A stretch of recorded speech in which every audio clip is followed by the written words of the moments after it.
After Orban's peace mission, what we find out is both Putin, Xi Jinping, and Viktor Orban have said, or at least this is Viktor Orban's words, we cannot confirm if they're true or not, but they all believe, these three world leaders believe, that there will be peace negotiations and talks before the end of this year. So, Scott, your reactions to the rapid pace of developments in recent days and weeks when it comes to, you had this NATO summit, but it was almost like Putin said, hold my beer. Now here's what really matters. So, Scott, your take. Well, I mean, it's just that, this NATO summit's been on the calendar for some time now. It's the 75th anniversary of the creation of NATO this year. So it was going to be a big deal. And we've seen since the Ukraine conflict has begun that each NATO summit takes on more and more gravitas, becomes more and more of an existential gathering. We saw that in Madrid in 2022. We saw that in Vilnius in 2023, and we definitely see it in Washington, D.C. in 2024. The Russians aren't stupid, and they watched NATO set themselves up for failure. I mean, look at Vilnius last year. It was a huge failure. It was dependent upon the successful Ukrainian counteroffensive that never really got off the starting blocks. And so when, as they're leaning forward, expecting to, have this giant victory party about how great NATO is, how they empowered the Ukrainian victory over Russia, and how now they're going to put Russia in its place. Instead, they were there with Russia saying, we just beat you guys bad. And now what are you going to do about it? And the answer was nothing. The famous photograph of Zelensky isolated from everybody sort of said it all, the recognition that Ukraine will never be part of NATO. Now we have this Washington summit. And again, it was supposed to be predicated on some sort of success on the battlefield. But Russia's been taking it to Ukraine all year long. Ukraine doesn't have anything left.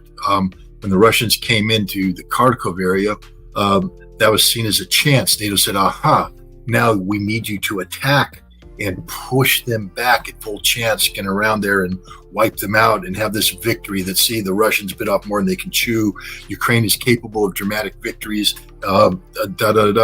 Instead, Russia is just slaughtering them, burning through all the forces, meanwhile maintaining pressure on 11 separate points along the battlefield that Ukraine can't withstand. They set themselves up for failure. But Russia now isn't just in the business of letting NATO cancel itself. They're going to cancel NATO. And you saw this. Vladimir Putin set the stage at the St. Petersburg International Economic Forum. He spoke at the plenary session. He did two major press events, one with foreign correspondents, one with Russian correspondents. The Ukraine conflict, NATO has put Ukraine conflict on the front burners. It's everything. It's the single most defining issue of our time. Everybody around the West is talking about Ukraine. What did Vladimir Putin talk about? The economy, the Russian economy, how great it is, how it's going to expand, how it's working, about BRICS, about the upcoming, summit in October in Kazan. That's what he talked about. That's what he led off with. That's his priority. Only after he talked about that did he bring up, oh, yes, the Ukraine conflict, because it's not the defining issue for Russia right now. And this tells us everything. How did he set this NATO summit up? Well, the first thing, you remember, one of the big things about NATO is, going to the Pacific. They invited some observers. I think Australia, New Zealand, Japan, South Korea were invited to sit in at the NATO summit. And Stoltenberg has been talking about the need to expand NATO into the Pacific. That's curious how you get a North Atlantic Treaty Organization now into the Pacific. But that's what he's doing. Now, so what did Putin do? Well, he went to North Korea. Then he went to Vietnam. And in one fell swoop, he just said, no, you're not going to do this. We're going to screw up your entire plans. The Japanese and the South Koreans now, instead of talking about NATO coming, they're going, oh, God, what do we do about North Korea and Russia? Oh, geez, that changed everything. We don't know. America's going, what the hell just happened? And the Australians are like, God, no. China, come here. We want to do trade with you. We don't want to, import New Zealand's like, what? Wait a minute, you invited us to a party and what? So, Putin just preempted it. You've been hearing people say, well, BRICS. it's never going to get off the ground because India and China don't get along well. Well, gosh, what was Putin's first state visit after becoming getting inaugurated? China. Big, nice meeting with Xi Jinping, all the pomp and ceremony. These guys have a rock solid relationship, and they made it clear that it is rock solid. And there it is. But people are like, the West is going to use India to drive a wedge between Russia and China. That's a guarantee. Oh, yeah. Well, now Modi's in Russia at the invitation of Putin. And I tell you what, if that's how you drive a wedge between Russia and India, I don't know, man. That was an indication of strong relations, common goals, and the kind of personal connection that is necessary. It's not just about two nations that need to get along. These are two leaders that want to get along. They want to make this work. They agree with each other. They view each other with mutual self-respect. And you don't drape the Order of St. Andrews around the neck of a leader half-hearted. And that's the highest award that Russia can give, military or civil. And Putin did that. The bear hug you talk about, the handshakes. This is genuine stuff. It's the kind of stuff we used to do. We used to have politicians that could do that. I didn't like George W. Bush very much. Still don't. But I'll tell you what, that son of a gun could invite somebody over, bring them down to Crawford, Texas, do them up a barbecue, shake their hands, go for a ride in the golf cart, have a conversation, make that human-to-human connection. And it worked. It works. When you have a human-to-human connection, it's amazing how it works. Today, we won't even talk to the Russians. But Modi's talking. Hard to know if Biden can, but that's a whole other story. Lincoln can. Well, yeah, Austin can. We perhaps. Look. I've been to Russia a couple times. They're very easy people to talk to because they're intelligent. They're informed. They want to have a conversation. It's not a conversation all about them. They're very interested in what you think. They're working to accommodate you. I mean, they're easiest people in the world to have a serious conversation with if we would just do it, but we're not. Well, Modi just had a serious conversation with Putin. And the interesting thing there is Putin said, and I'm inviting you in person to come to BRICS. Now, India was going to be at BRICS, but the question at what level? Well, Modi's coming now. It's going to be Putin, Modi. I'll bet you $1 Xi Jinping shows up. You ain't going to miss out on this. You get those three together, it's world changing, baby. It's world changing. Those three come together, they sit down at the table and they start talking about how they can function together. That's a world changing thing. Do you see what I just did here? I just talked for a long time without talking about the Ukraine conflict. Because for those guys, it doesn't matter. It's secondary. And that's the reality.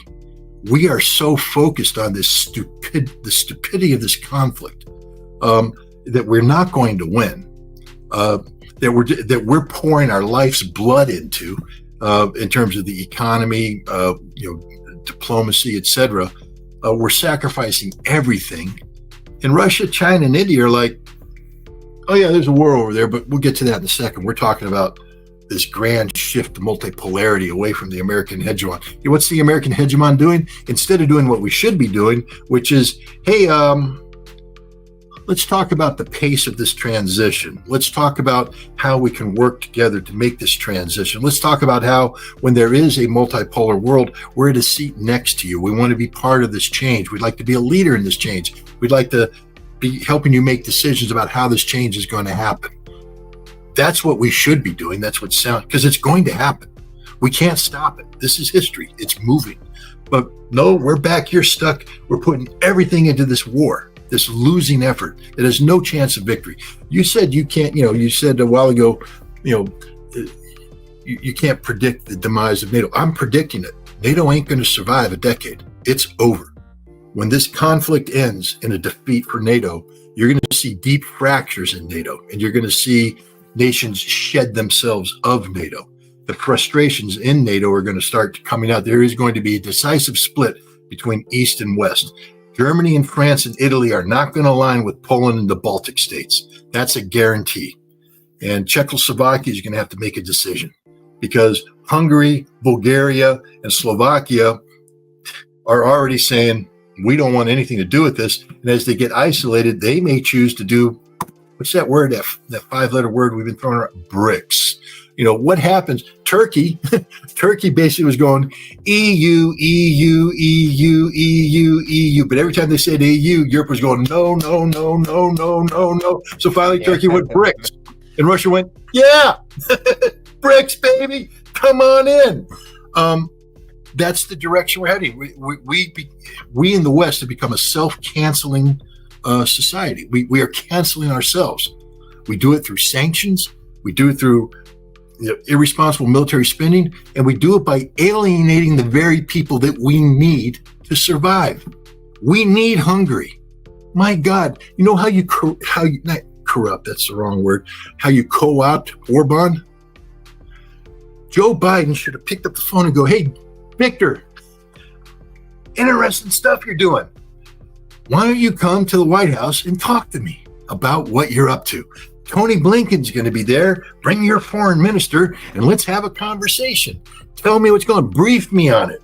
Show some interest. And now Orban's going to go, wow, I wasn't expecting that. And so he's going to sit down. He's going to talk. And, you don't have to buy into it, but you just have to show interest. And then you can engage. Now you're controlling the conversation. So now Orban, instead of running off and doing things unilaterally with China and Russia, will always be going back, I wonder what America thinks. Why would he wonder that? Because America's listening. America's asking questions. America's engaged. America's now part of the process. It's so damn easy. It's the same way this great relationship that Russia and China have today. And it is a good relationship. But, listen to the Russians. They never say this is a deep, wonderful friendship with China.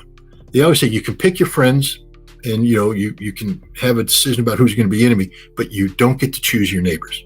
Your neighbors are there, and Russia and China have this massive border, which means that they have to live with each other. And so many Russians talk about the Russian-Chinese relationship as necessity, as opposed to a desire for this. So, the question is now, the United States, what could it have done? The Winter Olympics. Beijing Winter Olympics, or not Winter, Summer Olympics. 2022, yeah. No, it was Winter Olympics, yeah, the Winter Olympics. Yeah, it was Winter Olympics, yeah. So Xi Jinping's sitting there doing this big thing. Now we're just being the stupid Americans like we always are. It's horrible. Those damn commies are putting on an Olympics. Oh, we're not going to go there. We're not going to do this. Look at the hazmat suits. It looks so bad. They forgot about the high-speed rail they built just for the Olympics. But, they forgot about all that. But yes, continue. Sorry. So we're not there. But, so opportunity. Vladimir Putin's going to fly to Beijing and meet with Xi Jinping. Now, I have to tell you, if I were the national security advisor in the United States and I heard that Vladimir Putin's getting ready to fly to Beijing to meet with Xi Jinping, I go to Biden. I say, "Hey, boss, you're getting on an airplane tomorrow. We're going to the Beijing Olympics. You're stepping off that damn airplane, and the Chinese are going to have to respond to you. And Xi Jinping can't ignore you because you're the American president coming to the damn Olympics. And guess who's going to be sitting there with his finger up his nose? Vladimir Putin. He's going to go, because he's thinking he's got this one-on-one that's going to happen. Xi Jinping's going to be going, Vlad, time out, pal. I got to go meet Joe at the airport. Simply flying to Beijing would have disrupted this, would have created a disruption, would have created a different dynamic. It doesn't mean that we had to bend the knee to China or anything. Suddenly China's engaged with you, which means that as they work to Russia, they always have to be looking back and thinking, well, what's America think on that? Because America's engaged in a constructive manner, hopefully. All Joe Biden had to do is fly to Beijing, get off the airplane, and shake Xi Jinping's hand, and it would have stymied the start of where Russia and China are today. Because, from that meeting came the 5,000 word joint statement that created the foundation of this rapid transition to multipolarity. Why didn't Biden disrupt that? Because we don't have an imagination. Why doesn't Blinken be smart to say, let's bring Orban in and get a briefing, let's engage with him? The beauty of engagement is that it allows you to start dictating the pace of something because you're involved, and because we're American, we're big enough, we can control. We lack that imagination. We have made ourselves insignificant by pretending we're so important that we won't engage. My God, what a stupid mistake. Viktor Orban's in America right now. Give him a damn audience. Let him speak. If I were the Speaker of the House, I'd ask bring Viktor Orban into the Congress so he can give a speech about this peace process and ask, and be asked questions. Make it look like America's interested in peace. That would complicate the living hell out of Russia's diplomacy right now, because Russia would be like, geez, okay, what do we got to do? We have to work now. Because up until now, I mean, I'm not saying the Russians don't want to work. Of course they want to work. But, right now, there's not much for them to do because America's not engaged. But now if America starts doing this, the Russians have to step up their game. They're fully capable of doing it, and I think they want to do it. But right now, they don't have to do it because we're not doing it. This is a strategic error by the United States, a huge strategic error. Yeah, and Orban's, the coverage of Orban's peace mission all the way up into the NATO summit was in the U.S. mainstream media incredibly partisan. There's so much anger. The statements made by State Department spokespeople, it was all, well, Orban's a bad guy. MSNBC, they'll bring on Michael McFaul, the clown of the Obama administration, so-called ambassador to Russia. He, said this on MSNBC that Orban should just leave NATO and they should just leave the EU and NATO, and because they just love Putin so much. It's like, you literally sound like someone in high school, like a child, when you talk like that. It's so unserious, but it just shows that the United States, yes, it does not do diplomacy. And what's interesting is that oftentimes, what you're intimating, Scott, is that, and this is something I've heard many times, and it's correct, but it could also be reframed, because it's the idea that Russia and China and, of course, the multipolar world, they get stronger the more that the United States behaves this way. And I wholeheartedly agree with that. But what's so interesting, too, is that now the collective West is sort of admitting it, as we see here. They keep on calling Putin an outcast, but yet Russia continues to gain more and more friends, closer and closer friends. And this could be reframed as, well, the United States is not only pushing them together, but they're also creating the conditions for whatever natural alliances, whatever, you said it with India, with Russia and China. India and Russia also have kind of this natural relationship given geography and history. There's all these natural alliances, and you could say that, well, the conditions are also created for the U.S. and NATO to become completely irrelevant. And I agree, Scott, when you said that, I said that maybe we can't predict NATO's collapse. I mean, that was Stephen Walt's words. I personally believe NATO's collapse is already happening. And it's things like this. We see the engagement. Bloomberg is admitting it. It's not just Modi. It's everything that you said. The Modi visit, the Xi meeting, the peace mission. They go on. Erdogan and Putin continuously talking about, I think it's actually going to go ahead, Syria talks around peace. And then, of course, the DPRK relationship, which was also incredibly important. So, Scott, I think that, the point here is that this is kind of a suicide mission the United States and NATO are on, or the United States and its appendage NATO are on right now. I agree. I mean, I am writing a book. I don't know when I'm going to finish it, but it's basically the working title is Ukraine and the Death of NATO. So it'll be a book about the Ukraine conflict, but more about how the Ukraine conflict was the final stake in the heart of the NATO vampire. I mean, because NATO lost all reason to exist after the end of the Cold War. And this thing that's been, reformed and recreated it's a vampire. It sucks the life out of everything. There's nothing good about NATO. It brings nothing good to this world. It's destructive for Europe. It's destructive for the region. It's destructive for the world. But this conflict will be the kiss of death for NATO. because NATO's poured everything in. They've made it an existential conflict. It didn't need to be this way. I mean, NATO could have survived for another 25 years, but they've brought everything to a head here, and in doing so, they've exposed all of their frailties, all of their failings. Europe is not the homogeneous, unified entity that everybody wants it to be. Neither is NATO, and all those fractures will just blow apart when Russia wins in this conflict, which is why you see NATO panicking, and which is why we're actually in a very dangerous situation, because the West doesn't have any options for victory. They don't have anything. France can't send 60,000 troops. Poland isn't going to put air defense umbrella over Western or Ukraine. The United States set them straight today and said, no, that ain't going to happen. And Poland went, well, I guess it's not going to happen. Nobody can do anything except lower the threshold for the use of nuclear weapons. And we are in a situation now, Russia's similarly lowering the threshold. The United States made a declaration today, I believe, that they will deploy intermediate range nuclear missiles in Europe starting next year. Russia recently said they're going to begin building the intermediate range nuclear missiles and deploying them in Europe.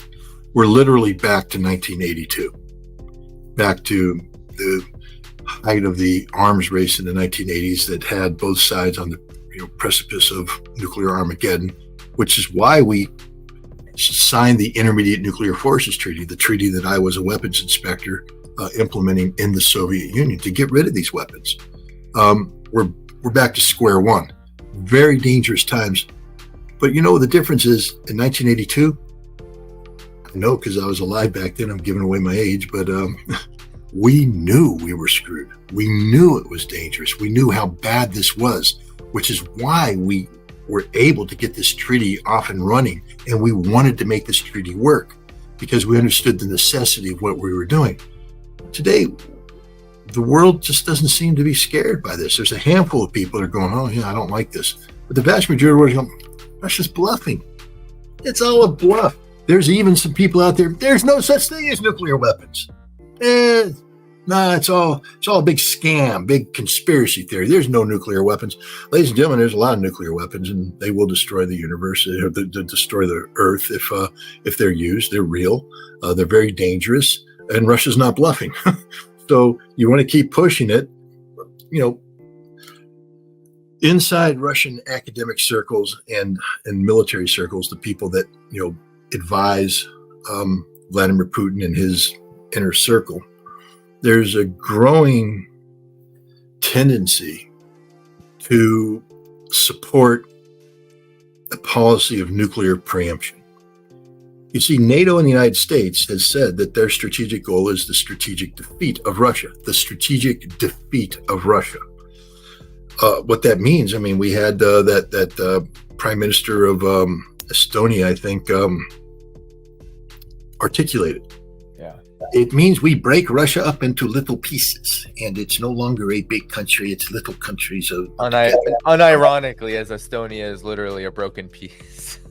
Yeah. It's literally, it only exists as a broken piece. So this is what we're talking about. This is literally the strategy of Europe, of NATO and the United States, is to break Russia up. And the Russians are looking at that going, all right, how are you going to do that?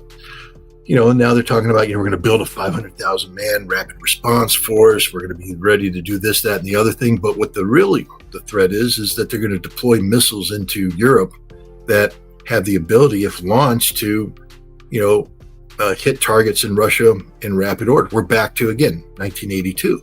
And the Russians are like, wait a minute.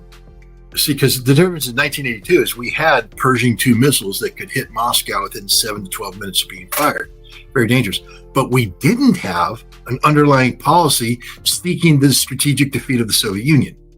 We actually had learned to peacefully coexist with the Soviet Union. That's the difference. Here we have a posture that says we want to strategically defeat Russia, and now we're deploying missiles into Europe. And it's not just the Mark 70 containerized missile launch system that we'll be deploying. in 2026. We have the Aegis Ashore, the Mark 41 system already in Romania, and we're going to be activating, turning over to NATO, the one in Poland.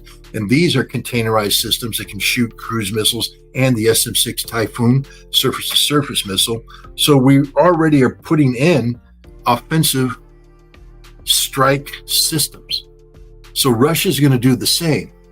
But now Russia's looking at saying, well, we know what your intent is. So as soon as you get the capacity and you look like you're getting ready to pull the trigger on a preemptive strike against us, we're going to preemptively strike you. And one of the scenarios that's been put out there in leading Russian foreign affairs journals is to take out a Polish city. In the article, I think they postulated Poznan as the thing. They said, blow up Poznan, eliminate it from the face of the earth. And then turn to NATO and say, we'll do that to all of you if you continue this.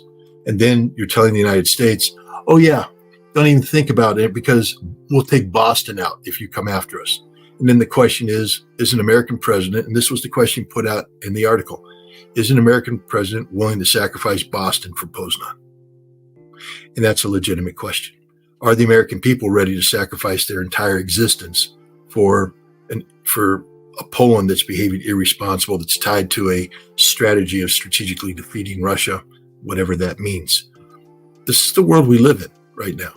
And we are getting to the point right now, if the United States deploys those systems in 2026, where the Russians, if they lower the threshold of nuclear war, may preemptively strike with nuclear weapons. Yay. Yeah. And does it make you happy?